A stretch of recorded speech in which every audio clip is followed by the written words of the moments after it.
മരിച്ചു മൺമറയുന്ന മനുജന്റെ മഹിമയിൽ മയങ്ങുമോ മഹീതിൽ മതിയുള്ളവർ.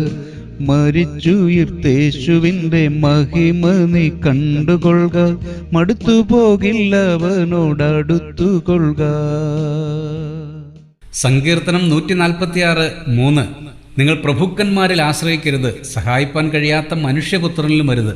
അവൻ്റെ ശ്വാസം പോകുന്നു, അവൻ മണ്ണിലേക്ക് തിരിയുന്നു, അന്ന് തന്നെ അവൻ്റെ നിരൂപണങ്ങൾ നശിക്കുന്നു. മനുഷ്യനിൽ ആശ്രയിക്കുന്നതിൻ്റെ വ്യർത്ഥത ഇവിടെ സങ്കീർത്തകൻ പറയുന്നു. അവൻ മണ്ണിൽ നിന്നെടുക്കപ്പെട്ട് മണ്ണിലേക്ക് മടങ്ങേണ്ടവനാണ്, എത്ര മഹാനായാലും. ആ മനുഷ്യനെ ആശ്രയിച്ചാൽ വെറും മൺകൂമ്പാരത്തിൽ ആശ്രയിക്കുന്നതിന് തുല്യമാണ്.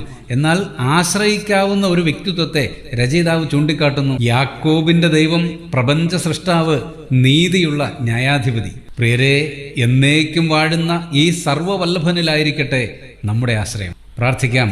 നീതിയുള്ള ദൈവമേ, മരിച്ചു മൺമറയുന്ന മനുഷ്യനിൽ ആശ്രയിക്കുന്നതിൻ്റെ നിഷ്പ്രയോജനത്വം ഞങ്ങൾ മനസ്സിലാക്കുന്നു. നീതിമാനും വിശ്വസ്തനുമായ അങ്ങിൽ മാത്രം ചാരി ജീവിക്കുവാൻ അടിയങ്ങളെ സഹായിക്കണമേ. ക്രിസ്തുയേശുവിൻ്റെ പരിശുദ്ധ നാമത്തിൽ തന്നെ ആമേൻ.